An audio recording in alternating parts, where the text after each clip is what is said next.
Hi, Bell Charter students. I hope you're doing well. I hope you had a great weekend. This week's going to be a little cooler than last week, but that's okay. That's okay, because it's going to warm up by the end. Although I heard there actually might even be snow. Can you imagine? Wow. Anyway, I think we're going to finish Lions at Lunchtime today. So let's continue reading. When we last left off, Jack and Andy had just stumbled upon the lions. And the lions, if you remember, were sleeping under the tree where their treehouse is. So, chapter 9, Tiptoe. Jack and Annie crouched in the tall grass. There was a big lion, 3 lionesses, and a bunch of cubs. I think they're sleeping, whispered Annie. Yeah, said Jack, but for how long? He pulled the Africa book from his pack and opened it. He found pictures of lions sleeping under a tree. I'm going to read what he said in a second, but there they are sleeping. There's Jack and Andy. There's the tree with their treehouse in it. He read in a whispery voice. After a pride of lions has eaten, they rest for a few hours. The other. What did they have for lunch? Annie broke in. Don't ask, said Jack. He kept reading. Sensing that the lions are not hunting at the moment, the other animals graze nearby. Well, if they can graze, then we're safe, said Annie. She started to stand up. Wait! Jack pulled her down. Not so fast. He peered around. The words in the book seemed true. The zebras and giraffes didn't seem to be bothered at all by the lions. They might be safe, but I'm not sure about us, said Jack. We need a plan. It's always good to have a plan. What if we wait till they leave, said Annie. But that could take hours, said Jack. Plus, they might be hungry again by then. Oh, right, said Annie. So here's the plan. We tiptoe, said Jack. Tiptoe? Yeah, tiptoe. That's your whole plan, said Annie. Yeah, tiptoe to the rope ladder, said Jack. Very quietly. Good plan, Annie teased. I'll just do it, said Jack. He stood up, and Annie stood up with him. He stood up slowly. They began tiptoeing. This would be a fun time to pause and tiptoe. See how quiet you can be. Through the grass very slowly. The lion flicked his tail. Jack and Annie froze. When his tail was still again, they moved again. Suddenly, high-pitched laughter split the air. Jack and Annie stopped. The hyenas were back. They were standing off to the side watching Jack and Annie. Jack and Annie made silent monster faces. Do a mean monster face. And shook their fist. Ah! But the hyenas only laughed some more. The big lion stirred lazily. He opened his golden eyes. Jack felt the hair rise on the back of his neck, but he didn't move an inch. The lion lifted his head and yawned. His giant teeth gleamed in the sunlight. And here we have a picture of the hyenas laughing. Jack and Annie kind of freezing. Oh, sorry, Mr. Page. What did I say? The lion lifted his head and yawned. His giant teeth gleamed in the sunlight. The lion turned his head as he looked around sleepily. Jack held his breath as the lion's gaze rested on him. The lion sat straight up. Oh no.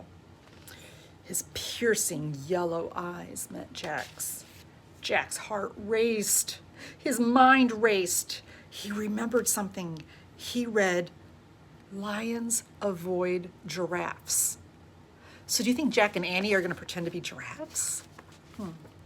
Jack looked around. Okay, maybe not. Jack looked around.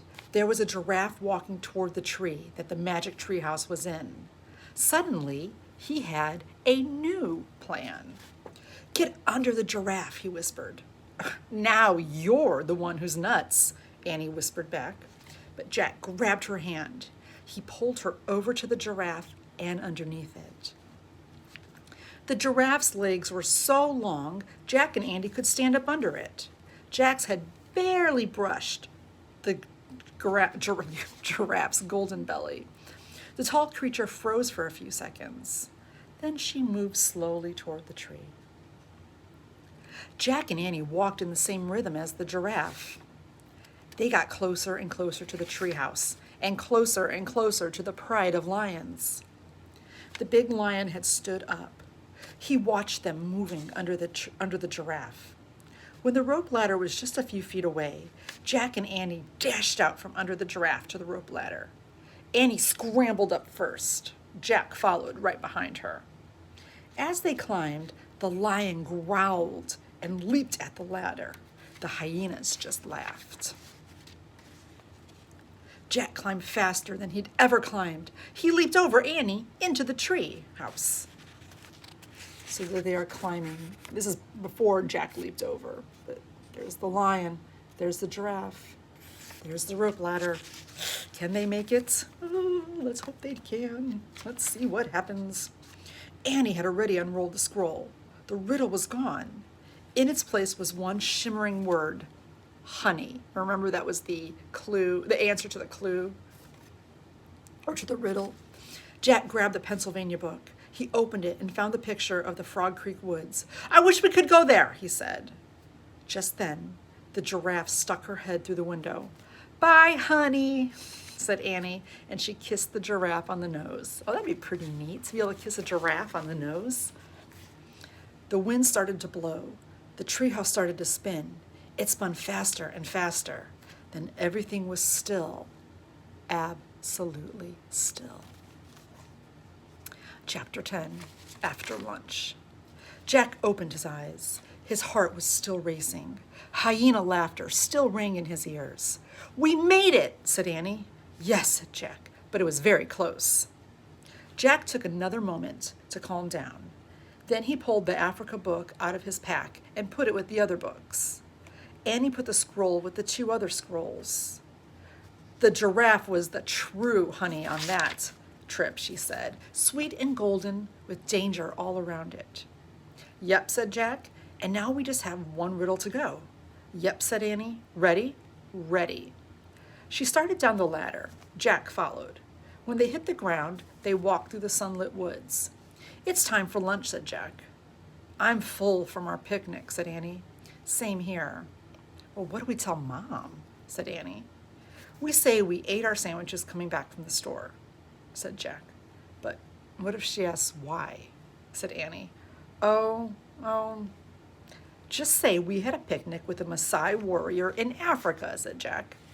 Annie laughed. Right, she said, because we didn't want him to be mad at us for taking his honey. Right, said Jack, the honey from a beehive that a honey guide led us to. Right, said Annie, and that happened after an elephant gave me a shower. And we scared off 2 hyenas. Right, said Jack. And after you fell into a mud hole because you were helping 1,000,000 wildebeest migrate across a river. Right, said Annie. And all of that was before a giraffe saved us from a lion. Right, said Jack. Jack and Annie left the Frog Creek woods and started up their sunny street. They were silent for a moment.